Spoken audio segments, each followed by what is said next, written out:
Sir, ಈಗ ನಿಮ್ಮ ಸಂಸದರು ಈಗ ಅಂದರೆ ಬೇರೆ ದೇಶಕ್ಕೆ ಹೋಗಿದ್ದಾರೆ, ಅವ್ರಿಗೆ ಏನು ಅಡ್ವೈಸ್ ಮಾಡ್ತೀರಾ ಸರ್? ಈ ಥರ ಸನ್ನಿವೇಶದಲ್ಲಿ ಇದ್ದೀವಿ, ಇಡೀ ಒಂದು ಫ್ಯಾಮಿಲಿ ಆಗಿರ್ಬೋದು, ಪಾರ್ಟಿ ಕೂಡ ಸಾಕಷ್ಟು ಡ್ಯಾಮೇಜ್ ಆಗ್ತಿದೆ. ಅವ್ರು ಬಂದು ಇನ್ವೆಸ್ಟಿಗೇಷನ್ ಮಾಡಲಿ, ಫೇಸ್ ಮಾಡಲಿ ಅಂತ ಏನಾದರೂ ಸಲಹೆ ಕೊಡ್ತೀರಾ ಸರ್?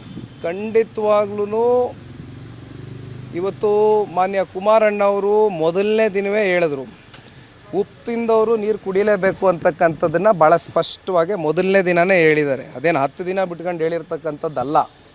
ನಾನು ಹೇಳ್ತಕ್ಕಂಥದ್ದು ಇವತ್ತು ಆರೋಪ ಅಂತ ಬಂದ ನಂತರ ಆರೋಪಿ ಆಗಿರ್ತಕ್ಕಂಥ ಹಿನ್ನೆಲೆಯಲ್ಲಿ ಬಂದು SITನ ಫೇಸ್ ಮಾಡ್ತಕ್ಕಂಥದ್ದು ಸೂಕ್ತ ನನ್ನ ಅಭಿಪ್ರಾಯದಲ್ಲಿ.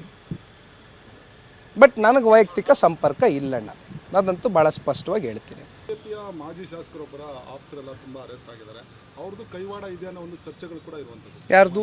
ಹಾಸನ ಮೂಲದ ಒಬ್ಬ ಮಾಜಿ ಶಾಸಕ ಬಿಜೆಪಿ ಪ್ರೀತಮ್ ಗೌಡ ಅವರ ಪಿಎಗಳನ್ನು ಅರೆಸ್ಟ್ ಮಾಡಿದ್ದಾರೆ ಅಂತ ಹೇಳಲಾಗ್ತಾ ಇದೆ ಸರ್. ಎಲ್ಲರೂ ಕೂಡ ಅವ್ರ ಆಪ್ತರೇ ಅರೆಸ್ಟ್ ಆಗಿರೋದ್ರಿಂದ ಅವ್ರ ಪಾತ್ರ ಇದೆ ಅನ್ನೋದ್ರ ಬಗ್ಗೆ ಕೂಡ ಇನ್ವೆಸ್ಟಿಗೇಷನ್ ನಡೀತಾರೆ. ನೋಡೋಣ, ಅವ್ರ ಪಾತ್ರ ಇವ್ರ ಪಾತ್ರ ಅನ್ನೋದಕ್ಕಿಂತ ಹೆಚ್ಚಾಗಿ ಇವತ್ತು ಪ್ರತಿಯೊಬ್ಬರಿಗೂ ಒಂದು ಜವಾಬ್ದಾರಿ ಇದೆ. ಅದರಲ್ಲೂ ವಿಶೇಷವಾಗಿ ರಾಜ್ಯ ಸರ್ಕಾರದ ಮೇಲೆ ಹೆಚ್ಚಿನ ಜವಾಬ್ದಾರಿ ಇದೆ. ಜನ ಇವತ್ತು ಈ ಸತ್ಯತೆಯನ್ನು ಹೊರಗಡೆ ತಗೊಬರಬೇಕು ಅಂತಕ್ಕಂಥದ್ದು ಪ್ರತಿಯೊಬ್ಬ ಕನ್ನಡಿಗನೂ ಕೂಡ ಇವತ್ತು ಆಶಿಸ್ತಾ ಇದ್ದಾನೆ. It is just not a state news today, it's a national news. ಹೌದಲ್ವೇ? ವಿದೇಶದಲ್ಲೂ ಕೂಡ ಚರ್ಚೆ ಆಗಿದೆ ಈ ಟಾಪಿಕ್ಕು, ಹೌದಲ್ವೇ? ಮತ್ತು ಇದಕ್ಕೆ ಉತ್ತರ ಸಿಕ್ಕಬೇಕೋ ಬೇಡವೋ? ಇದಕ್ಕೆ ಉತ್ತರ ಸಿಕ್ಕಬೇಕಂದ್ರೆ ಯಾರು ಕೊಡಬೇಕು ಉತ್ತರ? ಪಾರದರ್ಶಕವಾಗಿ ಆಗಬೇಕಲ್ವ ತನಿಖೆ? ಆಗ್ತಾ ಇದೆಯಾ? ಅದು ಪ್ರಶ್ನೆ.